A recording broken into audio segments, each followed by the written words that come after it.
बाबा जी को ये काम करना था। वहां से चले, ठीक है बच्चा। ये 40-50 आदमी जो थे ना, तो वही चट्टे बट्टे जो है ना, इनका थोड़ी लगा था। वो मंदिर में जो यहाँ तो फोटो नहीं लगा उस मंदिर को, मथुरा का, है ना, होगा कोई गुरु भाई के पास में, है ना। तो वहाँ पे वो मंदिर में स्वामी जी महाराज ने आंखों के देख बताता हूँ अपने रहने किया बात। जब हम गए वहाँ पे नामदान दिए 78 में, तब वहाँ पे सरिये से ऐसे खड़ा था, बस मंदिर नहीं बना था। आज वो मंदिर में 60,000 आदमी बैठ सकता है एक साथ, 60,000 आदमी। और 165 फुट ऊंचा गुम्बद है, और 4 एकड़ 42 डिसमिल पे वो मंदिर बना है। इसको याद रखना गुरु भाई, 4 एकड़ 42 डिसमिल पे और 165 फुट ऊंचा गुम्बद है, जिसमें 15 फुट सोने का कलश चढ़ा है ना। तब गुरु महाराज ने यहाँ से गए, मंदिर बन के तैयार हो गया। तो अभी उनके साथ में यही गए चट्टे बट्टे जो साथ में रहते रहे, ये गए कहाँ, मकराना। मकराना गए तो मकराना का जो फैक्ट्री मालिक था, उन्होंने कहा कि पूछा कि बाबा जय गुरुदेव आए हैं। तो वो निकला, वहाँ से निकला तो स्वागत से मिला जाके कि भाई अभी तक तो मैं बाबा जय गुरुदेव का नाम ही सुनत रहा, लेकिन आज मेरी भाग है कि दरवाजे पर मेरे आए के खड़े। तो बाबा जी से पूछा उन्होंने कि महाराज जी किस लिए आना हुआ।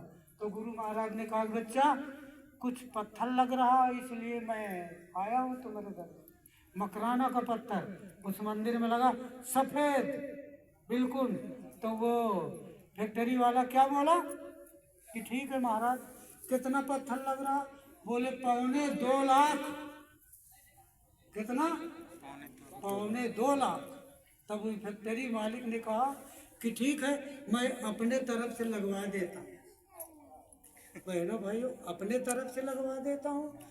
तो बाबा जी ने ऐसे घूम के देखे कि ये जो साथ में गए थे ना चट्टे बट्टे, कि देख लो ऐसे भी हिंदुस्तान में है आदमी 2.25 लाख पत्थर। एक पत्थर की कीमत एक तो 35 रुपया। और फिर उसके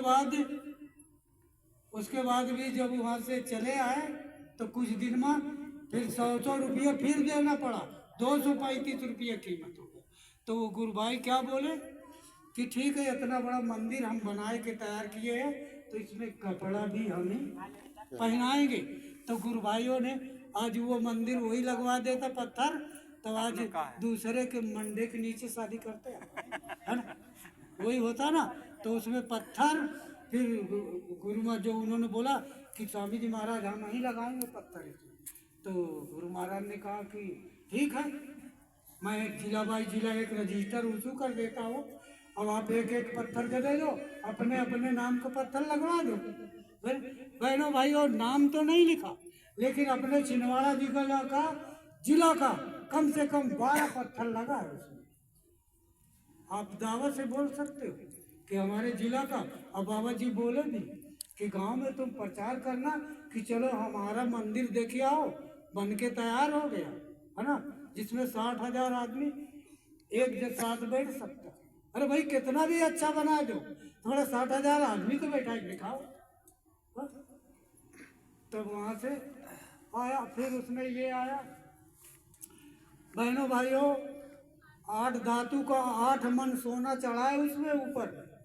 कितना? 8 मन। हमारे घर में 100 ग्राम भी ना हो, है ना। 100 ग्राम अगर बोले कोई कि 100 ग्राम सोना दिखाओ तो नहीं है। अब 8 मन सोना देखना है तो वहां जाके कभी देख लेना, लेकिन अभी नहीं। अभी तो वो कट्टर है वहाँ पे। बाबा जी जब जाएंगे तो अपन लोग चलेंगे। तो बहनों भाइयों, बाबा जी ने कहा कि बच्चा थोड़ा कलश से वो चढ़ाना है इसमें, लेकिन आप थोड़ा सा मदद कर दो, बाबा जी ने कहा। तो बहनों और भाइयों, मदद करने का आया तो सब गुरु भाइयों ने सोचने लगा कि हाँ देना तो देना है। तो गुरु महाराज ने क्या आदेश दिया कि भाई तुम सोना दोगे तो कोई का नकली हो कोई का असली हो, है ना, तो गड़बड़ हो जाएगा, इसलिए 1 तोला के कीमत दे, है ना। तो बहनों भाइयों, मैं अहंकार नहीं बता रहा, मैंने 1 तोला सोना दिया उस कलश के ऊपर, है ना। और 63,000 रुपया इस छिंदवाड़ा जिला से उस मंदिर में कलश लगा है ना। आप दावा से बोल सकते हो, कभी भी कोई भी बोले कि क्या है तुम्हारा उसमें, तो तुम दावा से बोल दो कि हमारे छिंदवाड़ा का 63,000 रुपया इस सोना के लिए आया। तो बम्बई संगत ने उसको बनाई 8 मन सोने का कलश चढ़ा ऊपर में, है ना, जिसमें अब वो तो 10 गुम्बद जो है उसमें, है ना। तो इतने सोने के नीचे से शुरू 8 10 कलश। तो ये पुरानी बात मैं इसलिए बता रहा हूँ कि आप सब लोग थोड़ा से जान जाओ कि पहले कहा हुआ है। बाबा जी तक सीमित न रहो। बाबा जी, अच्छा तो बहनों भाई मैं क्या प्रार्थना बोल रहा था, है ना। सतयुग सास बरस का यही है, किसी के रोकी है ना। सतयुग 7 बरस के रही है, किसी के रोकी है ना। कत्ल करेगा जो मानुष को काट में कीला जाए, कत्ल करेगा जो मानुष को काट में खिला जाए। अब तो ये कहावत में है कि चल वहीं 2 रोटी खाएंगे सारे मार चलता है ना, क्योंकि ताजी रात हिंद है वहाँ पे अंग्रेजों का बनाया कानून कोर्ट में है। ताजी रात कानून का नाम क्या है, ताजी रात हिंद। तो उन्होंने बड़ा चालाकी किया था कि भारत में ताजी रात बनी रहे, इस भारत में उजाला कभी नहीं आएगा, इसलिए ताजी रात हिंद। अब वही में चले इनके पास सब कुछ। तो उन्होंने स्वामी जी महाराज ने कहा कि फिर कैसे होगा, जो कत्ल करेगा मानुष को काठ में कीला जाए और चोर